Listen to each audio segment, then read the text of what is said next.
Hello everyone, इस video में हम लोग क्लास 6 पियर्सन आईआईटी फाउंडेशन से रेशियो एंड प्रोपोर्शन को शुरू करने जा रहे हैं। इसमें हम लेवल 1 के क्वेश्चंस को डिस्कस करेंगे, लेकिन हमारी कोशिश ये रहेगी कि मैं थ्योरी को ठीक ठाक इसमें समझा पाऊँ, मतलब बढ़िया से समझा पाऊँ। ठीक है, तो थ्योरी के साथ साथ लेवल 1 के क्वेश्चन को करेंगे। अगर आपको लगता है कि थ्योरी बिल्कुल अलग से करना चाहिए तो वो भी आप कमेंट में मुझे बता सकते हैं, बट मैं अभी लेवल 1 को थ्योरी के साथ आपको पढ़ाने की कोशिश करूंगा। तो शुरू करते हैं। लेवल 1 का क्वेश्चन सबसे पहला, जो कि काफ़ी आसान है, उसमें थ्योरेटिकल क्वेश्चन है। कह रहा है a comparison between two quantities which is of the same kind and expressed in the same unit. जैसे दो बच्चे हैं, एक का नाम ए है और दूसरे का नाम बी है। ठीक है, एक का नाम ए, दूसरे का नाम बी है। एक के पास मान लेते हैं कि 20 रुपये हैं और दूसरे के पास कितने रुपए हैं, मान लेते हैं 60 रुपये। तो आप कंपेयर कीजिए किसके पास ज़्यादा है, बी के पास ज़्यादा है। अगर हम इसको लिखें, रेशियो में बात करें, मतलब अगर हम बोलें कि कितना टाइम्स है, मैं बोलूँगा कि 60 और 20, 60 माइनस 20 कितना आया, 40। ऐसे देखा जाए तो बी के पास ए से 40 रुपये ज़्यादा है, पर रेशियो में देखा जाए तो 60/20 कितना आया, 3/1, 21 ज़ा 20, 23 ज़ा 60, दैट इज क्या हुआ, 3:1। हम ये कह सकते हैं कि बी के पास ए से 3 टाइम्स क्या है, अमाउंट है, जो भी उसके पास है। तो ये इसका कंपैरिजन हुआ। और सेम काइंड, दोनों का यूनिट क्या है, सेम है, रुपये के साथ, मीटर का लेंथ के साथ, समझ रहे हैं, सेम काइंड का कंपैरिजन।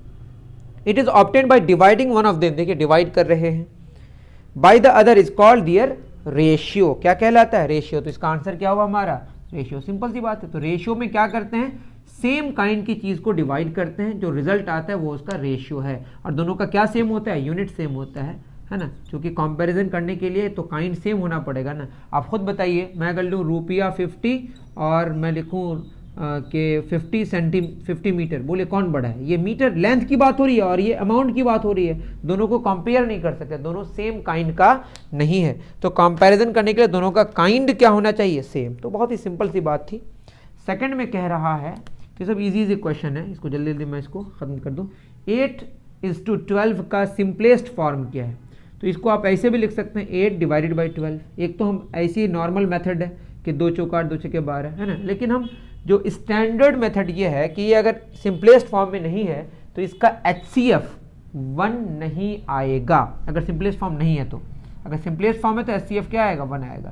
तो HCF 8 और 12 का कैसे निकालेंगे, निकालने का तरीका आपको पता होना चाहिए। 8 1 ज़ा 8, 12 माइनस 8 4, यहाँ पे 8, 4 2 ज़ा 8, कितना आया, 0। मतलब 4 हमारा HCF आया। HCF क्या होता है, हाईएस्ट कॉमन फैक्टर। क्या होता है बताइए, हाईएस्ट कॉमन फैक्टर। मतलब 4 एक ऐसा नंबर है जो 8 से भी डिविजिबल है और 12 से भी डिविजिबल है, और ये सबसे बड़ा नंबर है। इससे बड़ा कोई नंबर नहीं है जो 8 और 12 दोनों से डिविजिबल हो। तो हम क्या करेंगे, 8/12 ऊपर में भी किससे डिवाइड करेंगे, 4 से, और नीचे में भी किससे, 4 से। तो 4 2 ज़ा 8, 4 3 ज़ा 12। तो हमारा सिंपलेस्ट रेशियो क्या आया, 2:3। या इसका दूसरा मेथड है एकदम वो वाला, मतलब जैसे तैसे जो लोग करते हैं, 2 6 ज़ा 12, 2 4 ज़ा 8, 2 2 ज़ा 4, 2 3 ज़ा 6, काट कूट के भी लेके आ जा सकता है ना। ये एक रफ मेथड है और ये एक स्टैंडर्ड मेथड है कि HCF निकाल लें ऊपर और नीचे वाले टर्म का। ऊपर वाले टर्म को बोलते हैं फर्स्ट टर्म, नीचे वाले टर्म को बोलते हैं सेकेंड टर्म, या ऊपर वाले को बोलते हैं एंटीसीडेंट और नीचे वाले को बोलते हैं कॉन्सिक्वेंट। तो आप किताब में थ्योरी दी हुई है तो वहाँ से आप देख सकते हैं। ठीक है, थर्ड नंबर क्या कहा है, थर्ड नंबर कह रहा है वही simplest ratio, the ratio of 15 to 12 centimetre. तो 15 सेंटीमीटर इज टू 12 सेंटीमीटर। तो दोनों का सेम काइंड है, लेंथ है, तो कंपेयर कर सकते हैं, यूनिट सेम है, ये कैंसिल हो गया। 15 और 12 का क्या निकालना है हमें, HCF। तो क्या करेंगे, 12 और यहाँ पे 15, 12 1 ज़ा 12, कितना आया, 3, यहाँ पे 12, 3 4 ज़ा 12, कितना आया, 0 0।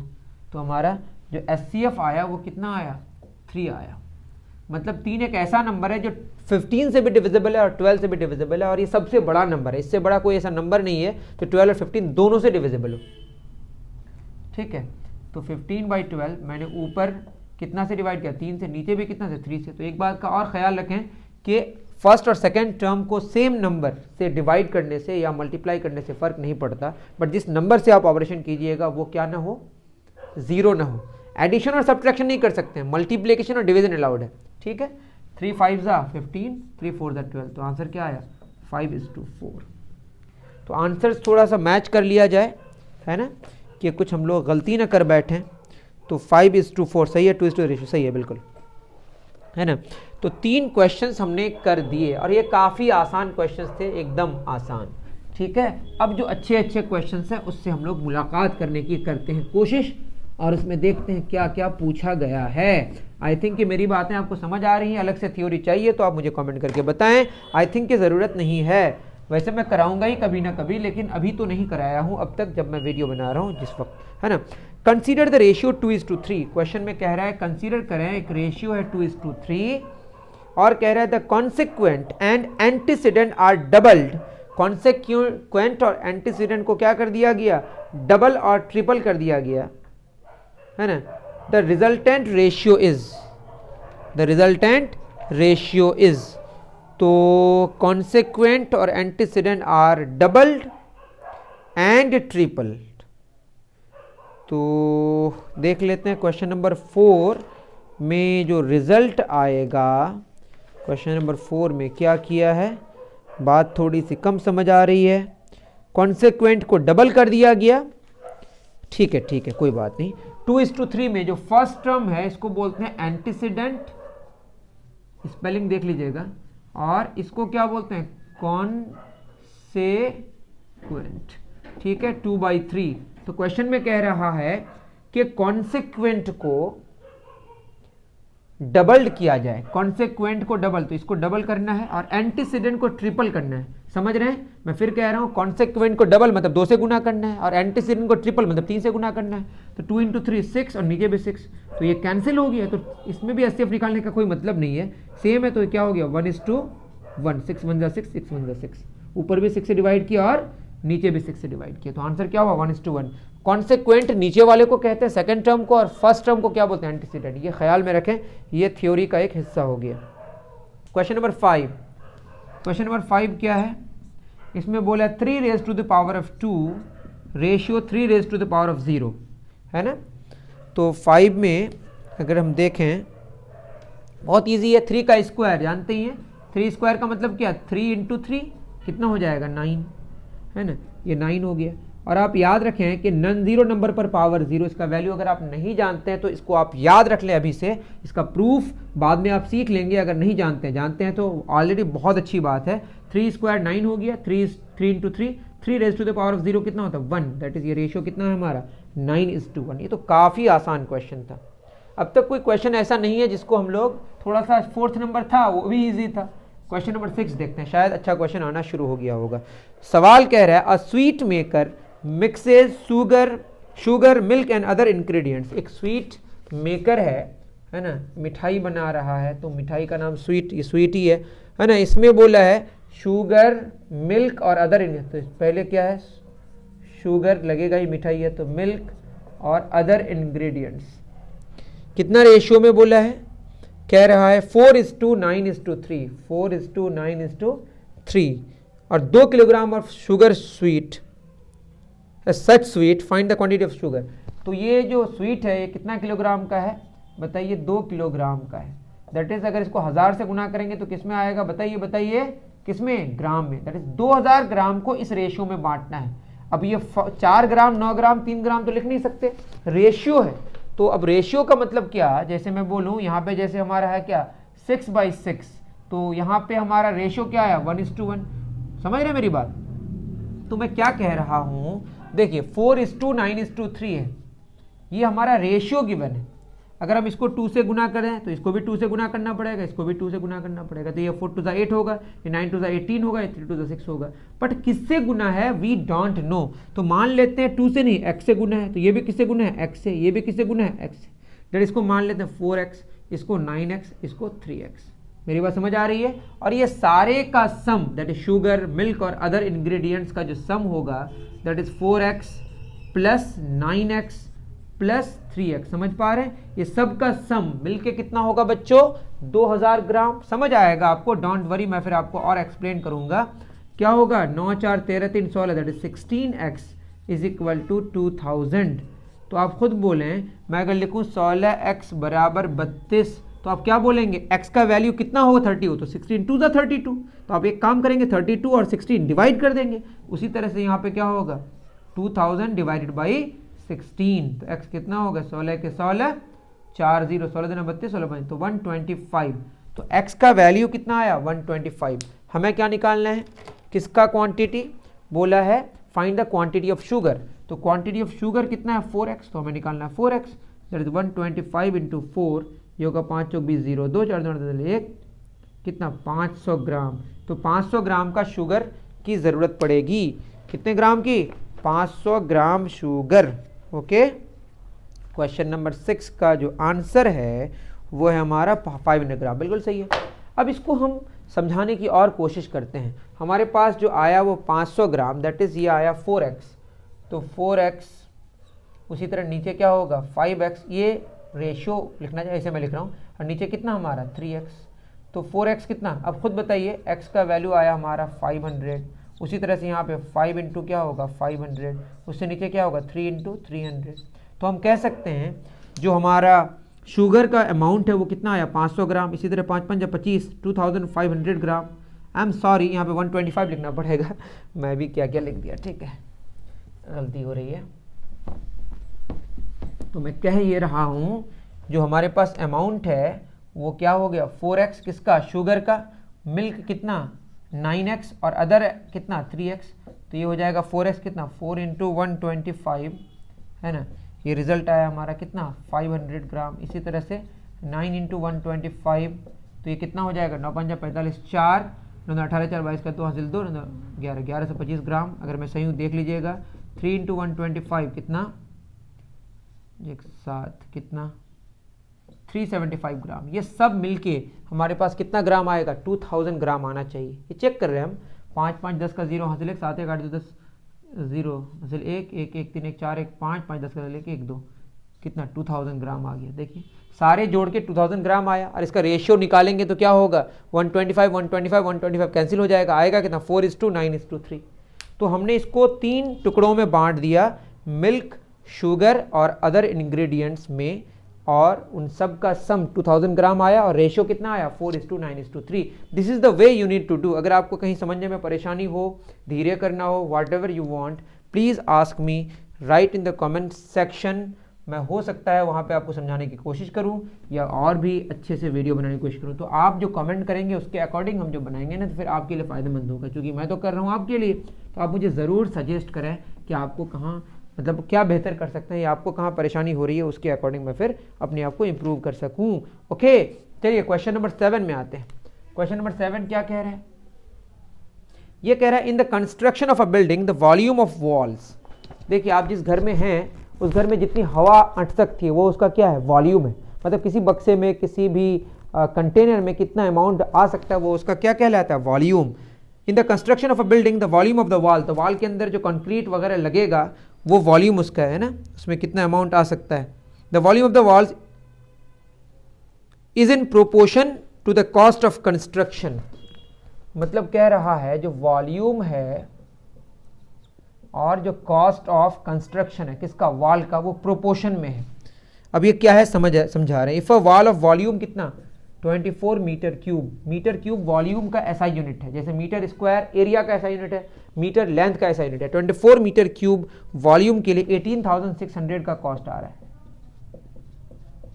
उसी तरह से क्वेश्चन में कह रहा है कि अगर 36 मीटर क्यूब वॉल्यूम है then what is the cost, और कह रहा है वॉल्यूम और कॉस्ट प्रोपोर्शनल है।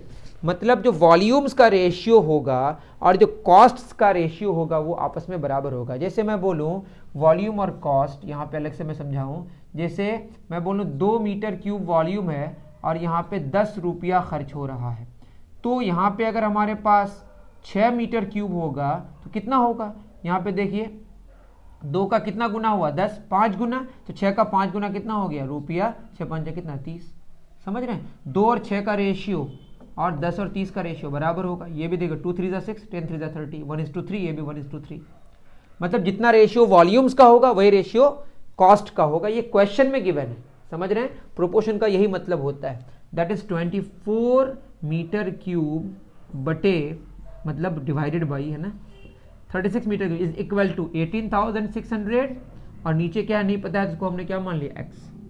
आपको पता होना जैसे यहाँ पे 10, 3 और 32 कितना 60, 13 × 2 60, 10 × 6 60। तो ये जो हमारा क्रॉस मल्टीप्लाई करते हैं इसको बोलते हैं फर्स्ट टर्म, इसको बोलते हैं लास्ट टर्म। ये हमारा एक्सट्रीम्स कहलाता है।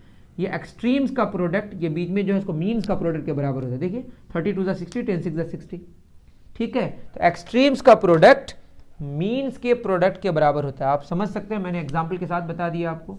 x इंटू क्या होगा 24 मीटर क्यूब कैंसिल, ये भी रुपया रुपया कैंसिल हो जाएगा, रुपये में से आंसर आएगा, ठीक है। तो ये कितना हो जाएगा, रुपया रुपया कैंसिल किया, रुपया तो लिखे नहीं है, रुपया रुपया में आंसर आएगा, है ना। मैं क्या कह रहा था, समझ रहे हैं आप? x इंटू 24 बराबर क्या होगा 18,600 इंटू क्या होगा 36।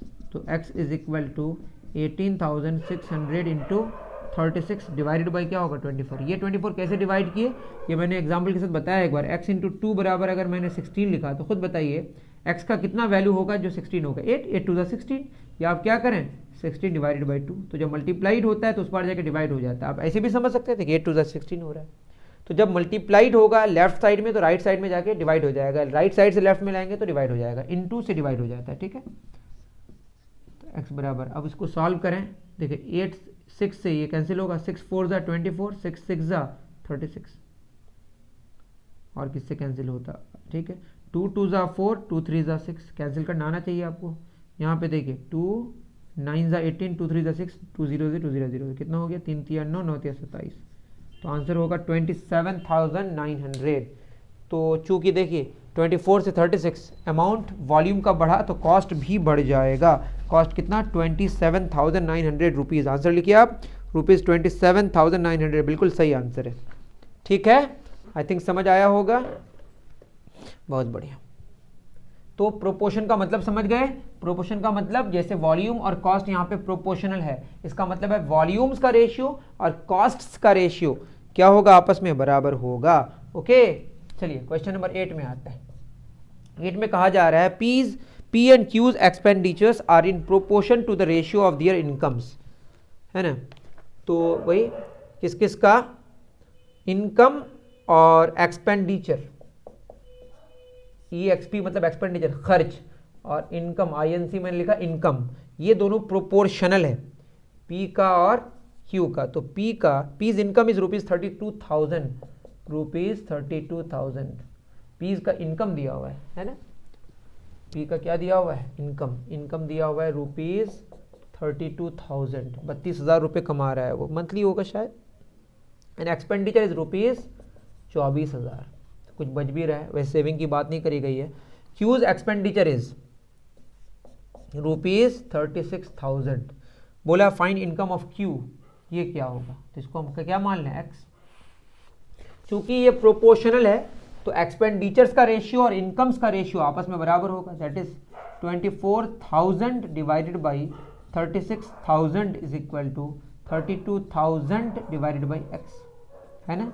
30 30 क्या हो गया, कैंसिल, ठीक। और देखिए 12 2 जा 24, 12 3 जा 36, ठीक है। अब क्या होगा, अभी हमने किया प्रोडक्ट ऑफ एक्सट्रीम्स, मतलब क्रॉस मल्टीप्लाई हो जाता है। 2x बराबर क्या होगा 3 इंटू 32,000, तो x बराबर क्या होगा 3 into 32,000 divided by 2, that is x is equal to, इसको कैंसिल कर देते हैं, 2 1 जा 2, 2 6 जा 12, 0 0 0, 16 दैट इज कितना हुआ 48,000 रुपीज़। 48,000 क्या है, इनकम है किसका, Q का। ऑप्शन सी करेक्ट होना चाहिए, ठीक है। इसमें ऑप्शंस हैं, देख लेते हैं। 8 का आंसर सी होना चाहिए, ठीक है, क्या बात है, 8 का सी सही है। तो हम 8 क्वेश्चंस कर दिए और 3 क्वेश्चंस हैं लेवल 1 में, उसको भी कंप्लीट कर दे रहे हैं। ये कमेंट आप ज़रूर कीजिएगा, मैंने जो थ्योरी बताने की कोशिश की, जैसे रेशियो मैंने बता दिया आपको, प्रोपोर्शन क्या है वो बता दिया, है ना, और किस तरह से आप कैसे क्या करें, सिंप्लीफाइड फॉर्म करें SCF निकाल के, ये सब तो मैं बता ही रहा हूँ। तो आई थिंक ये थ्योरी आपका साथ में हो ही रहा है, तो अलग से थ्योरी करने की ज़रूरत है या नहीं है? थ्योरी अगर सफिशियंट है, आपको मज़ा आ रहा है तो मुझे प्लीज़ बताएं, I will be happy. Okay, 9 number, x plus 1 x minus 3, x plus 1 x minus 3, x plus 6 and x ये सारा किसमें are in proportion, then x is equal to, proportion का मतलब वही x प्लस 1 और x माइनस 3 का ratio x plus 6 और x का रेशियो आपस में बराबर है, तो क्रॉस मल्टीप्लाई x को किससे गुना करेंगे, x प्लस 1 से, उसी तरह x प्लस 6 को किससे, x माइनस 3 से। तो ये सॉल्व करना आपको आना चाहिए। अब देखिए x पहले किससे मल्टीप्लाई हो गया, x से, तो x इंटू एक्स क्या हो गया, x स्क्वायर, फिर x को 1 से, x इंटू 1 x, फिर x को किससे पहले, x माइनस 3 से, फिर 6 को भी किससे, प्लस 6 किससे, x माइनस 3 से। सॉल्व करना सीखना है बस, x square plus x into x, x square, x into 3 minus 3x plus 6x, 6 3 जा 18 प्लस माइनस माइनस, ठीक है, एक्स स्क्वायर दोनों तरफ है, कैंसिल हो गया, x बताइए 6x माइनस 3x माइनस 18 यहीं पे रह गया। एक काम कर सकते हैं आप, माइनस 18 को इस पार लेके आ जाइए, तो प्लस 18 है ना, 3x को उसी पार रखिए, और ये x प्लस x है, उस पार जाके क्या हो गया, माइनस x, तो 18 इज इक्वल टू कितना हो गया, 2x, तो 2 को कितना से गुना करें, 18 होगा 9 से, या आप क्या करें, 18/2 इज इक्वल टू x, तो x का वैल्यू कितना आ गया, 9, तो हमारा आंसर 9 आया। ये सॉल्यूशन आपको नहीं आता है तो आपको प्रैक्टिस से सीखना पड़ेगा, या कंसेप्ट पहले समझना पड़ेगा। नहीं समझ आता है तो आप पहले समझ जाएं कहीं से, या मुझे बताएं क्या प्रॉब्लम हुआ रहा है आपको। 9 का ए, 9 आंसर है, ठीक है। तो x का वैल्यू आप 9 पुट करके देख लें, काउंटर चेक करना है तो ये दोनों बराबर होगा, 9 और 1 कितना होगा, 10, 9 में 3 का कितना होगा, 6, यहाँ पे 9 6 कितना होगा, 15, नीचे 9, कैंसिल करके देख लें, 2 5 10, 2 3 6, 5/3, 3 3 9, 3 5 15, 5/3 सेम आ रहा है ना। तो ये चेक करके भी देख सकते हैं, आंसर मैच न कराने का मन हो तो आप खुद ही चेक कर सकते हैं, no need to worry. Okay, चलिए, तो ये भी प्रोपोर्शन का क्वेश्चन था जो कि हमने बना दिया। 2 क्वेश्चन और हैं, उसको सॉल्व कर लेते हैं, आप खुद भी ट्राई कर सकते हैं चीज़ों को। 10, if you distribute 57 chocolates, 10 number बोला है, 57 चॉकलेट्स हैं to 3 friends A B and C, friends का नाम देख रहे हैं कैसा है, ए बी और इधर क्या है हमारा सी, द रेशियो 1/3 है ना, और दूसरा क्या है हमारा 1/2, और तीसरा कितना है 3/4, ये रेशियो भी फ्रैक्शन में है ना तो या तो आप इसी फॉर्मेट में रख सकते हैं, मैं स्टैंडर्ड फॉर्म में बता दे रहा हूँ इसको। रेशियो क्या है हमारा 1/3 इज टू 1/2 इज टू 3/4। मैंने क्या बोला, रेशियो में जितने सारे टर्म्स हैं सबको अगर आप सेम नंबर से मल्टीप्लाई या डिवाइड करें तो फर्क नहीं पड़ता है। तो इसको अगर आपको सही वाला तरीका, मतलब जो नॉर्मल वे है उसमें लिखना है, तो 3 2 4 का क्या लेना है आपको, एलसीएम। एलसीएम 3 2 4 का कितना निकल के आएगा, 3 2 4, लीस्ट कॉमन मल्टीपल, तो 2 से जाए, 2 1 2, 2 2 4, 3 दूना 6 दूना 12, 12 आया, मतलब 3 के टेबल में 12 आएगा, 3 4 12, 2 6 12, 4 3 12, सबसे पहले आएगा, इसका नाम है लीस्ट कॉमन मल्टीपल। तो ये हो जाएगा 1/3, इसको भी 12 से मल्टीप्लाई कर दे रहे हैं, 1/2 इसको भी 12 से मल्टीप्लाई कर दे रहे हैं, 3/4 इसको भी 12 से, तो क्या हो जाएगा 3 4 12, 2 6 12, 4 3 12, तो रेशियो कितना आया 4:6:3, तो एक स्टैंडर्ड रेशियो हो गया। तो 1/3 1/2 और 3/4 न लेके हम लोग क्या ले लेंगे बताइए, हम लोग ले लेंगे 4 6 3, तो यहाँ पे 4, यहाँ 6, यहाँ 3, ये रेशियो है तो यहाँ 4x ले लेते हैं, यहाँ 6x, यहाँ पे 3x, सब मिलके दैट इज 4x 6x और 3x, ये सब मिलके कितना 57 चॉकलेट्स, तो 6 4 10 3 13x बराबर 57। कुछ तो गलती हुई, 6 3 9 4 13, सही है ना, 4:6:3, 3 3 यहाँ 9 होगा, आई एम सॉरी, यहाँ कितना होगा 9 होगा, यहाँ पे 9 होगा, 9 6 15 4 19, 19x, तो x बराबर कितना होगा 57/19, तो 19 3 57, तो x का वैल्यू 3 आया। और क्वेश्चन में क्या कह रहा है, रिसीव्ड बाय c, तो c का निकालना है, तो यहाँ पे 9x निकालना है, तो 9x 9 × 3, 9 3 27, चेक करना है, आप चेक कर लीजिए सारे रिजल्ट्स निकाल के, तो आंसर 27 आया, ऑप्शन बी, चूँकि सिर्फ सी का ही मांगा है, 16 का बी, सॉरी 10 का बी बिल्कुल सही है ना। ठीक है, तो ये क्वेश्चन हमारा लास्ट ही मानिए, क्योंकि 11 क्वेश्चन ऐसे ही मुझे बोलना पड़ेगा। बोला है can the following measures be compared using the concept of ratio. देखिए कंपैरिजन तभी पॉसिबल है जब दोनों सेम काइंड का हो, दोनों का यूनिट सेम हो। The length in centimetre of the soft drink can in the freezer and the temperature inside the freezer. अब खुद बोलिए, सॉफ्ट ड्रिंक का लेंथ मेजर करने कह रहा है और टेम्परेचर, दोनों को हम कंपेयर नहीं कर सकते क्योंकि टेम्परेचर अलग फिजिकल क्वांटिटी है और लेंथ अलग फिजिकल क्वांटिटी है। Average weight in kilogram, wait kilogram में मेजर करते हैं, वैसे वेट नहीं मास है वो। Average weight in kilogram of boys in class and average weight in kilogram of girls in that class. मतलब बॉयज़ का एवरेज वेट और गर्ल्स का एवरेज वेट, तो वेट्स को तो हम कंपेयर कर सकते हैं क्योंकि दोनों भी सेम काइंड के क्या हैं, दोनों ही वेट्स हैं, तो weight can be compared with weight. Average समझ रहे हैं, तो सेकंड नंबर का कर सकते हैं, फर्स्ट का नहीं कर सकते। आई थिंक ये आप खुद ही समझ सकते हैं। तो नेक्स्ट लेक्चर में हम लेवल 2 को कर लेंगे, है ना। तो आप इन्जॉय कीजिए इस वीडियो को, आई थिंक इन्जॉय कर ही चुके होंगे, आपने देखा है ना पूरा। आपने अगर वीडियो देखा समझ आया तो अपने दोस्तों को भी शेयर कीजिए जो पियर्सन पढ़ना चाहते हैं, या आपको लगता है कि आपके दोस्त जो आपके साथ पढ़ते हैं, आप उनका अगर बहुत वेल विशर हैं तो आप चाहते हैं कि ये अच्छी किताब है और वो पढ़े, तो आप ज़रूर उसको शेयर करें और बताएं कि पियर्सन ख़रीदो और बनाओ इसको, और सर मेहनत कर रहे हैं, इससे ही काम चल जाएगा। अगर अच्छा लग रहा है तो शेयर करें। मिलते हैं फिर नेक्स्ट वीडियो में। Thank you very much.